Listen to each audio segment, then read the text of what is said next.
15 minutes. Huwag mo pala lang. Congratulations! Pag 15 minutes. 15, 15, 5-7. 1-5. Pag 15 na, pinutin na yan. Anong klaseng space Oo. ba ang ganito? Oo. Pag 15 na, Anong klaseng space ba yung pinutin mo. sinabi Pagkatapos new pinutin revelation? Ano mo. ibig sabihin niyan? Sa tao. May nangyayari sa buhay. Ayun, may ano po, may pagbabago dun sa pamumuhay niya. Diba?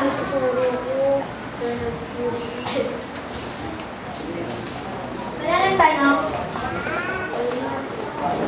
Wala na. Okay. Alam nyo na ha. Due date. Magkaka-due date ka kung may revelation. Yung revelation na yun, ano? Maraming revelation. May revelation din yun sa Testament. Ang revelation na yan, unity, tapos lalo sa dapat dito kayo, ano? Sila, dito na kayo.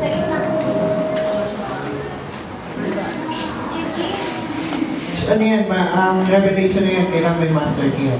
Pagkakita yan. Hindi yan basta revelation na. Okay, next. Sino ba magsisiyad? Mr. Jocelyn?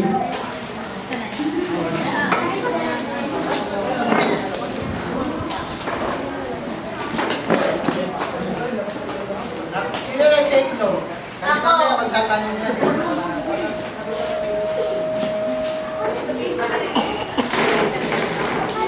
Amoral. Sa akin, anong share ko lang? Amoral. Amoral. Para sila natural na siya. Amoral. Ano ibig sabihin ng amoral? Ang amoral niya. Ang amoral ay walang pakialam sa moral. Sabi niya dito, pangalan ko. Sabi niya, ako daw ay may bakanting oras. Tapos, Anyang kaparalan pala yun. tinanong ako, may bakanting oras. Sabi ko, oo, meron. Sabi niya, isulat daw sa PDFs. Dapat isusulat daw natin sa PDFs natin yung mga bakanting oras natin. Halimbawa, ano ba ito yun? Nandito kasi, nandito pa si Jera, no? Si Jera kasi noon, ano eh, marami siyang bakanting oras. Tapos, ano sa akin ni Brother A, pinapabantay sa akin ni Brother Francis A. Kung ipambantay ko sa baka magpapag sa isang tao. Tapos ano, sabi niya dapat may pakialam daw tayo sa mga kabataan. Kapag nakita natin na bakante yung oras nila, dapat pagsabihan natin at bigyan daw sila ng ano, ng gawain nila para hindi sila mahulog sa ano. Kaya maraming mga young people na mahulog kasi nga hindi naman sila nire-review. Wala tayong pakialam sa kanila. Kaya dapat maging aware tayo dahil tayo yung mga magulang na hindi tayo nag-aware sa kanila. Sabi niya, dapat tayo mga magulang ang nagsusupervise sa kanila. Halimbawa, may internet, sabi, pwede buksan nila ang website ni Gan. Buksan ang website ni Gan, pwede rin natin iutos sa kanila kung ano ang nababasa, ano ang nakikita nila sa website ni Gan. Mag-report sila bawat article doon. I-report nila para patunayan yung bata ay may ginagawa siya. Kailangan tayo sa kanila kasi kahit sabihin mo sa kanila gagawin ko yan. Kasi hindi, lalo na yung mga kabataan ngayon, magkatayo kasi sa mga magulang. Mas magaling na sila sa akin kasi sa mga magulang. Minsan nga, mga bata pa ang natutulog sa atin. Kailangan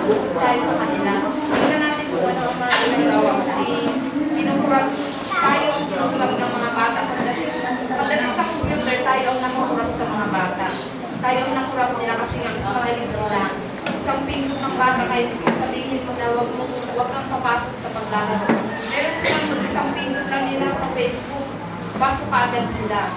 Alam nila kung ano mga strategy nila pagdating sa computer. Hindi ko sila madalayan doon.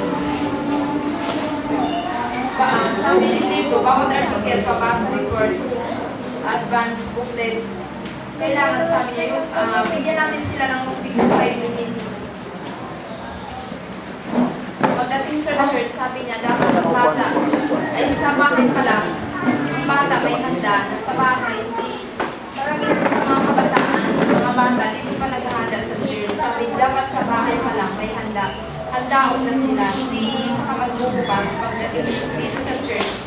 Doon mo makikita yung bakanting oras at nakasalalay yun sa magulang. Minsan, sasabihin lang ng bata, nagbabasa ako, hindi dapat ganun. Kailangan ipa-share mo sa kanya kung ano yung mga nababasa niya. Tatanungin ko siya. At tingnan din kung saan booklet siya. Kasi ang mga bata, pwede sila maging head knowledge. Sasabihin nila yung mga nabasa nila nung nakaraang dekada. Pwede nila sabihin nyo kasi natatandaan nila yun. Pero pag sinabi i-report ko yung nabasa mo kahapon, ikaw din, tatanungin mo at tingnan mo kung tama yung mga pinagsasabi niya. Kasi nagiging head knowledge sa bata yung mga yung sasagot. Utusan mo siyang mag-recording. Na wala naman siyang sabihin ko nagbasa ako, pero hindi yun. Dahil sa katamaran ng bata. Yung oras, naano yung kaisipan niya sa mga bagay-bagay. Gaya ng TV, computer. Kaya sabi niya, ang mga bagay niya yun yung sabi, makikita mo yung bata kung saan yung puso niya, saan sa computer, saan nakasign yung puso ng bata. Ibig sabihin, naalin na siya sa sanlibutan. Pagkaya ng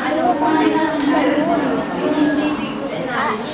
Kailangan gamitin natin sa yung good. Kailangan ubusan natin siya sa mga religious channel. Maraming mga religious channel. Dapat doon siya. Nandiyan si mama, yan nandoon si mama.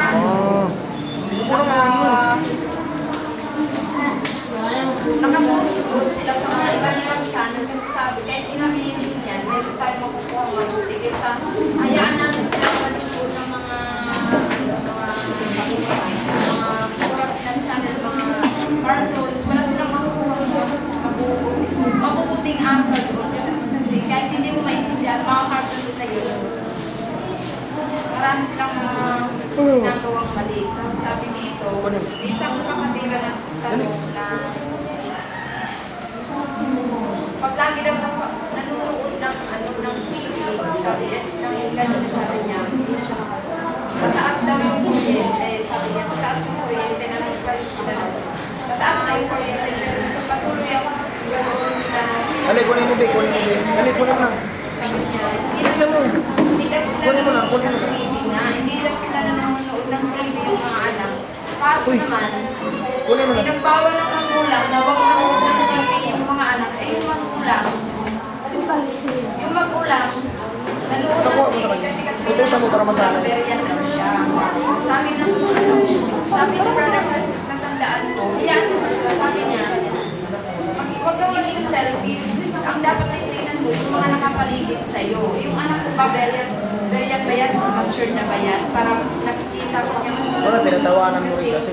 sabi niya, dapat nakasalalay yung kaisipan natin sa, lagi natin iniisip mo na kahit hindi natin anak yung ibang kabataan na nakapitbahay. Kapatira natin sa hindi yung sarili din natin ang iniisip natin. Porque matured na tayo, hayaan natin na nanonood ng mga kabataan. Kasi sabi niya, hindi daw ganun.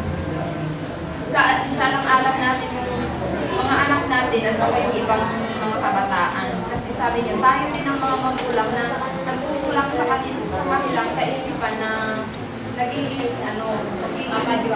worthy. Tapos tayo din naman, pinagbawalan natin sila na huwag silang manood ng ganung bagay. Pero nakikita tayo ng bata, hindi yan sa atin, susumbat pa sa atin ng bata. Wala tayong pwedeng isalamala.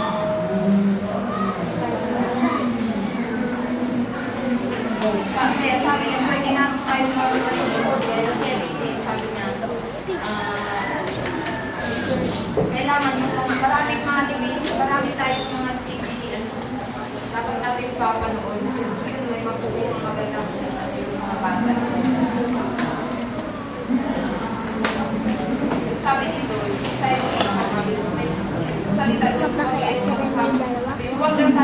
kami sa pelikula para entertainment. Hindi yun. Meron isang priority. Hindi habang buhay. Bawal ang salitan. Hindi nga kapag bawal ang salitan. Pero sabi niya, kailangan, sabi ni Brother Francis, matrain mo na ang pamilya bago bigyan ng layaw. Matrain mo na yung bata bago bigyan ng layaw. Kasi sabi niya, pag bibigyan ng layaw, hindi mo na yan masusuti. Nakatali na yan sa puso niya. Kaya sabi niya, ang isang bata kasi pag na-train na siya, mayroon na siyang kusang nakatalim sa puso, isipan niya yan, na hindi niya magagawin yung mga bagay. Kaya pwede siya makawalan sa sanlibutan kasi may, siya mismo natitili siya sa sanlibutan. Pero pag ang bata, i-mature pa, isama mo na, kita mo yung mga kabataan niya, yung isa, sumapat siya. Na-train natin yung process, sabik na sabik sila sa mundo sa sanlibutan. Makatakas. Pagdating naman, may papagawa naman tayo sa kanila. Ang hirap nilang i-lift up.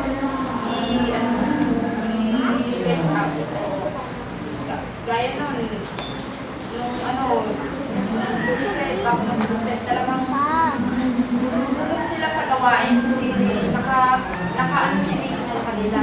Kaya tutukan sila ni Brother Nico. Pero pagkatapos naman ng suicide, ano nangyari sa kanila? Inakaw pa agad sila ng kaaway. Ngayon, nasaan na sila? Ang hirap niya pa-attend na sa linggo, pa-attend sa practice. Hindi mo na sila makakila. Kasi nga, hinain ka agad sila. Yun, sabihin, yung kunting init nila, nasama ka agad sila sa ng kaaway. Ang hirap sila itaas ulit. Kaya sabi nila, dapat sa nagkalaki natin yung oras na yun. Kayo naman. Mahaba. Next week. Para lahat tayo. Ha?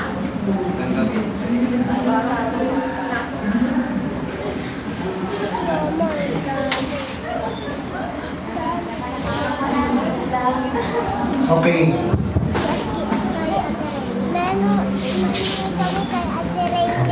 Ano ma?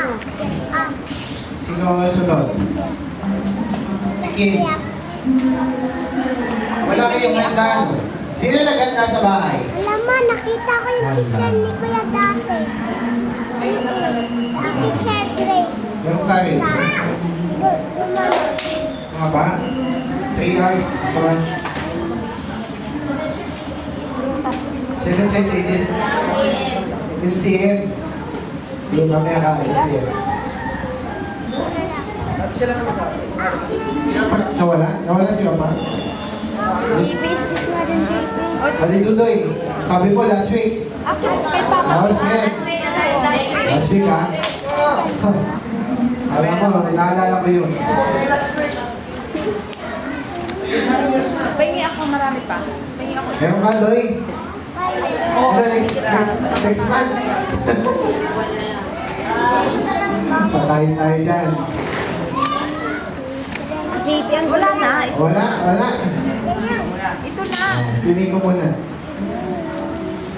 Ate Remy.